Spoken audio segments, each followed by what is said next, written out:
Good afternoon, I'm Rob Boskamp, and you're listening to South Texas Midday. Thank you for joining me on this Monday, August 18th.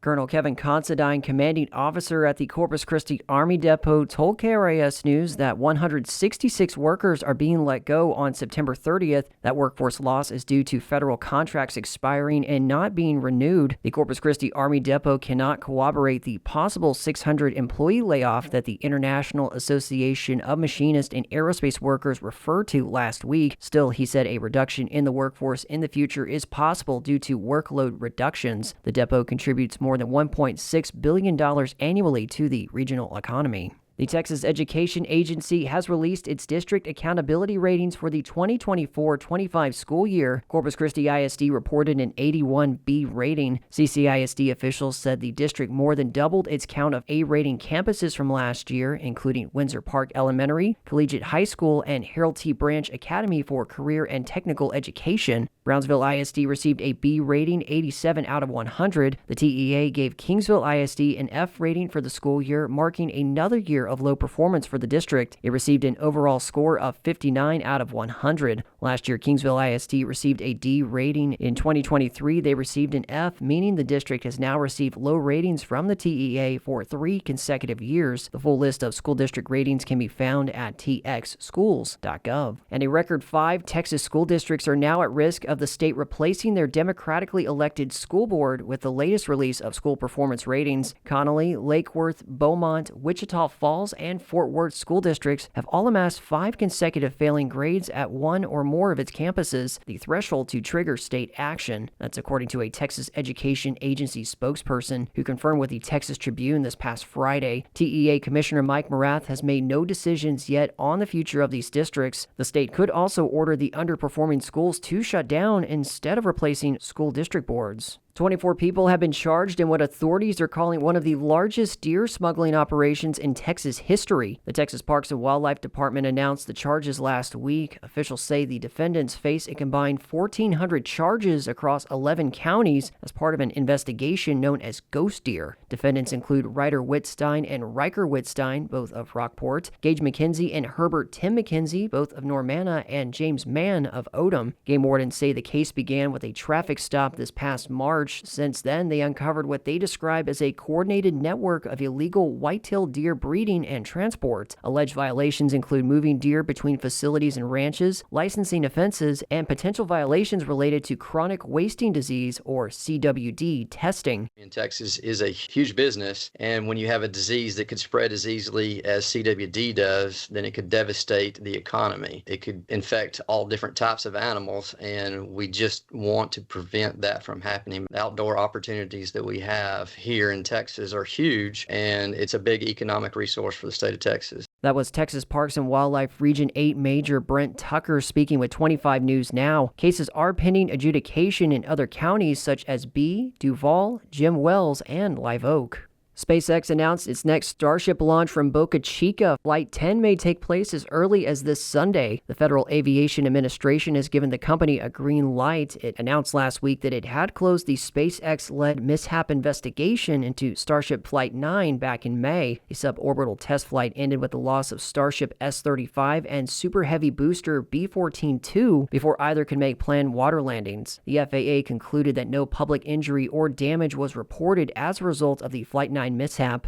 Flight 9 was the third time SpaceX failed to achieve a controlled landing in the Indian Ocean. This past November's Flight 6 was the last time SpaceX had managed to pull off a controlled landing in the Indian Ocean. Starbase city leaders are set to talk about the proposed property tax rate on Wednesday. The city is looking at potentially approving a tax rate of 50 cents per $100 valuation. There will also be a public hearing on the proposed budget for the upcoming 2025-26 fiscal year. As previously reported by KRGV, the city currently has 2 sources of income: building permits and a $1.5 million tax note the city will pay back to SpaceX over the course of a year. Corpus Christi City Council meets tomorrow at 11:30 a.m. On the table is a resolution for negotiation of terms with Nueces County for a proposed tax increment reinvestment zone in the London area for potential consideration of the Nueces County Commissioner's Court set for Wednesday. Also on the agenda is an ordinance to award a construction contract to JE Construction Services of Corpus Christi for the Harbor Bridge Parks Mitigation Improvement Project for up to $16.4 million. The full meeting agenda as well as public comment session signups are available at corpuschristitx.gov.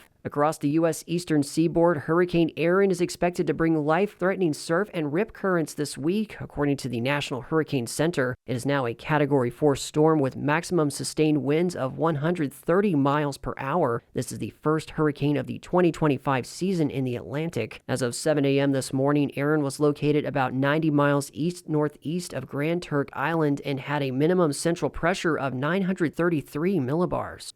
The aquarium at the Rockport Harbor is set to make a comeback. The aquarium welcomed more than 35,000 visitors annually up until the building was destroyed in 2017 by Hurricane Harvey. The foundation of the original building sat empty for the past 8 years, but Aransas County Judge Ray Garza told KIII News that could soon change with a new project now underway. Months ago, the court approved the hiring of an architect, and it's Garza, Bromberger and Associates, and they're actually the architects that designed the Texas State Aquarium. Garza said the aquarium is expected to open in spring of 2027. The Texas Workforce Commission issued a $227,000 Jobs and Education for Texans grant to Victoria College recently. The school will use the JET grant to purchase a glass distillation column, an 8-foot cage ladder, as well as a 26-foot cage ladder. The ladders are intended to develop safety skills for students in climbing and descending using tools they will likely use in technician positions. The distillation column will give students experience with equipment commonly used in refineries and other chemical processes. The JET grant will cover 95% of the total cost for the equipment. Victoria College will pay with a little under $12,000 of their own funds. Only 60 recipients were given grants from over $15 million in funding. Today is the first day of school for the over 4,000 students attending South Texas Independent School District. Officers from the district's newly created police force will patrol campuses across the district with newly hired 8 officers, a captain, and a police chief. The officers are tasked with looking over 6 campuses spread out from Edinburgh to Omito. In state news, Southwest Airlines and the city of San Antonio are headed to federal court tomorrow. Texas Public Radio's Jerry Clayton has more. The city has asked a U.S. district judge to dismiss a lawsuit Southwest filed against San Antonio International Airport and airport director Jesus Saenz. The case involves a dispute over a long-term lease approved by city council. The lease locks out Southwest from the planned Terminal C, which is currently under construction. Southwest wants to renegotiate gate allocations at the airport. They're currently assigned to Terminal A. Southwest has claimed Saenz promised the airline would be able to operate out of the new terminal. They're currently paying millions in extra fees without signing a new lease contract. The city denies Southwest allegations. Southwest has also asked the Federal Aviation Administration to review the airport's handling of gate assignments. I'm Jerry Clayton in San Antonio. A massive immigration detention camp at Fort Bliss is opening in Texas. The first detainees were scheduled to arrive yesterday. As KTEP's Angela Kacherga reports, protesters gathered outside the military base in El Paso. Close the camp! Close the camp! More than 50 people held signs and chanted, "Close the camp," at an entrance to Fort Bliss Sunday morning. Construction is advancing rapidly on a detention camp on the Army base. Immigration and Customs Enforcement says the facility will house single adults facing deportation from across the country. Fernando Garcia is the executive director of the Border Network for Human Rights.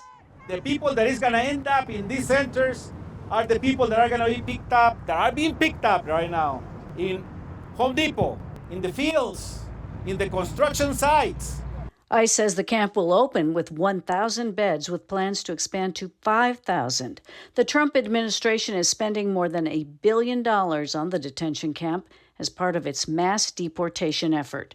I'm Angela Kochergan, El Paso. In sports, the Texas A&M Corpus Christi Islanders soccer team earned a hard-fought draw in yesterday's home opener against New Mexico, walking away with the 1-1 tie thanks to a late goal from freshman Myjoy Anderson. The Islanders came into Sunday's match seeking to walk away with their first point of the year after dropping their 2025 opener this past Thursday, despite the high energy from New Mexico early in what ended up being a physical start to things. 18 total fouls combined, A&M Corpus Christi managed to hold firm for much of the first half. And the Amarillo Sod Poodles prevailed in a 17-9 series closer against the Corpus Christi Hooks in front of over 4,200 fans at Hodgetown. The Hooks, who recorded double-digit hits for the fourth consecutive game, scored in each of the first 4 innings. Zach Cole, extending his hitting streak to 10 games, notched a pair of singles and a 2-run double out of the Corpus Christi leadoff spots. Cole batted .520 with 7 runs, 5 extra base hits, and 6 RBIs from this past week. Wes Clark clubbed a 2-run homer in the first to give the Hooks an early advantage, going deep for the 9th time with Corpus Christi. Clark is hitting .308 this month and has a .420 on-base average in 43 games as a Hook. The Hooks return home for a series against the Frisco Rough Riders at Whataburger Field. That starts tomorrow with first pitch set for 6:35 p.m. For tickets and more information, visit cchooks.com. And that is the latest news and information on South Texas Midday. If you happen to miss any stories covered today, you can check out this and previous episodes of South Texas Midday, as well as our other series like Community Focus, wherever you get your podcasts. I'm Rob Boskamp. Your community arts calendar and more is on the way.